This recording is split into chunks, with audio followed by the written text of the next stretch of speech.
Hi అందరికీ నమస్తే. ఈరోజు మన బండికి మార్కెట్లో వేరే కిరాయి వచ్చిందనమాట. ఇక్కడ మన బండికి మొత్తం అవి ఎల్లిపాయలు అనేది మొత్తం ఖరాబ్ అనేది దాదాపు అయితే 76 సంచులు ఏమి వేసినారు. మొత్తం ఒకటే ట్రిప్కి వేసుకున్నాము. పైన 28 ఏమో వేసినాడు. మొత్తం లోపలంతా మొత్తం కుల్లా గుమ్మరిచ్చినాము. ఇంతకుముందు వీడియో చేసినాం కదా. చాలా అయితే నష్టం దాదాపు ₹1,00,000 వరకు అయితే వచ్చిందంట వ్యాపారస్తులకి. మొత్తం మన బండిని చూపిస్తాడు ఎన్ని బస్తాలు ఉన్నాయి ఏం కదా. ఇక్కడ నెట్ అయితే ఒక్కొక్కటి పైన ఆ పక్క ఈ పక్క 10 పైన 8 వేసినాడు అనమాట. 28 ఏమి ఉన్నాయి. లోపలైతే 40 చిల్లర వరకు గుమ్మరిచ్చిన అన్నాడు. మామూలు సంచులు కౌంటింగ్ ఉంటుంది వాళ్ళ సైడ్కి చెప్పాలి కాబట్టి. మన బండికి అయితే చాలా వజన్ అయిందనమాట. ఒక్కో ప్యాకెట్ వచ్చేసి 44 కిలోలు 45 కిలోలు ఉంటుందంట. మొత్తం ఒకటే ట్రిప్కి వేసినాం. మనకైతే కిరాయి దాదాపు 1600 వరకు ఇచ్చినాడు. అట్లే మనకు ₹100 కూడా ఎక్స్ట్రా ఇచ్చినాడు.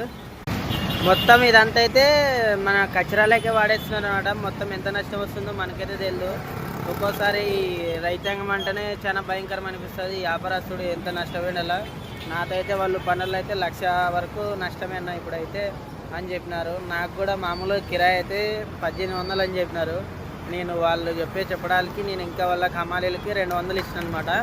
చూస్తారు కదా ఫస్ట్ షార్ట్ వీడియోలో చూపించిన అదంతా. మొత్తం లోపల కూడా అయితే ఫుల్గా ఉందన్నమాట. ఇంకా పోదాం, మనకైతే టైం అవుతుంది. ఇంకా నేను కూడా ఇంటికి పోవాలి కాబట్టి.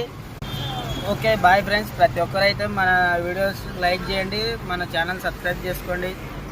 కొత్తగా చూస్తున్న వాళ్ళైతే సబ్స్క్రైబ్ చేసుకోండి. ఓకే బాయ్ అన్న.